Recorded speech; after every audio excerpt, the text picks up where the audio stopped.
बिन यमान एक सहाबी थे। मेरे नबी करीम अलैहिस्सलाम ना उनसे राज की बातें करते थे। हर बंदे का आज़मा ठीक नहीं होता, सबसे राज की बात नहीं करनी चाहिए। हजरत हुज़ैफा बिन यमान कहते हैं हुजूर राज की बातें बताते। मदीना मुनव्वरा में जो मुनाफिकीन थे उनकी लिस्ट भी नबी पाक ने हजरत हुज़ैफा बिन यमान को दी थी। जब कोई मशकूक आदमी मर जाता ना तो सहाबा कहते हम देखते अगर हजरत हुज़ैफा ने जनाजा पढ़ा है तो हम भी जनाजा पढ़ लेते। नबी पाक ने भी कुछ जनाजे नहीं पढ़े। तिरमिजी में है फरमाया उस्मान से जो बुग़्ज़ रखे उसका जनाजा नहीं पढ़ेंगे। हजरत हुज़ैफा बिन यमान अगर जनाजा पढ़ते तो लोग पढ़ते, वो ना पढ़ते तो लोग जनाजा ना पढ़ते। हजरत हुज़ैफा बिन यमान कहते हैं जनाब उमर फारूक की खिलाफत के आखिरी अय्याम थे, कुछ दिनों के बाद वो शहीद हो गए। फरमाते आधी रात का वक्त था, मैं घर में सोया था बड़ा बेफिक्र, अचानक मेरे दरवाजे पे दस्तक हुई, मैं घबरा के उठा, इतनी रात को कौन आया? कहते कुर्बान जाऊं, दरवाजे पे गया तो अमीरुल मोमिनीन फारूक आजम दरवाजे पे। मैंने कहा उमर कोई हुक्म था तो मुझे बुला लेते। कहने लगे मैं ना अमीर बन के नहीं आया, तेरा वीर बन के आया। अमीरुल मोमिनीन की हैसियत से सरकारी काम से बुलाता तो वहां बुलाता, मुझे एक जाती काम पड़ गया। कहते मैंने उमर को घर के अंदर बुला के चारपाई पे बिठाया। मैंने कहा हुजूर मैं गरीब आदमी, मैं क्या आपके काम आ सकता हूँ? तो कहते उन्होंने ना मुझे साथ बिठा लिया, फिर मेरा हाथ पकड़ लिया। कहने लगे तू उमर को जानता है? उमर झूठ नहीं बोलता।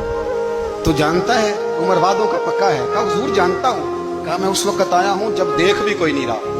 हजरत हुज़ैफा बिन यमान कहते हैं परेशान हो गया, हुजूर पहेलियां ना बुझवाए, मेहरबानी कर बताएं किधर आए हैं। हजरत उमर फारूक फरमाने लगे 62 साल का हो गया हूँ, 63 में चल रहा है, दाढ़ी सफेद हो गई है, फल पक गया, उठ फरीदा सुतिया, दाढ़ी आ गई दूर, अग्गा नेड़े आ गई, पीछा रह गई दूर।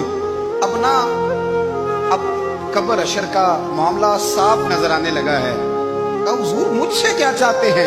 हजरत उमर रो पड़े। कहने लगे आज मैं इशा के बाद निकला हूं तो नबी पाक के सहाबा मुझे नेक कह रहे थे, फिर मैंने बच्चों की माँ से और बच्चों से भी पूछा है, वो भी मुझसे राजी हैं। और हुज़ैफा तेरे साथ नबी पाक राज की बातें करते थे, सच बता कहीं उमर का नाम मुनाफिकों में शामिल तो नहीं? सच बताओ उन मुनाफिकीन में तो शामिल नहीं, कहीं ऊपर ऊपर से तो नहीं सारा कुछ? हजरत हुज़ैफा बिन यमान कहते हैं मैं बाप के मरने पे इतना नहीं रोया जितना उमर के सवाल पे रोया। मैं कदमों में बैठ गया, मैंने कहा नहीं उमर ये तो मैंने नहीं सुना, लेकिन ये मैंने नबी पाक से जरूर सुना है कि मेरे बाद अगर कोई नबी होता तो उमर इब्ने खत्ताब होता। ये मैंने अपने कानों से सुना है कि उमर जिस गली से गुजरे शैतान रास्ता बदल जाता।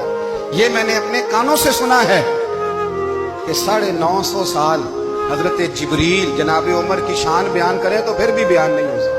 ये मैंने जरूर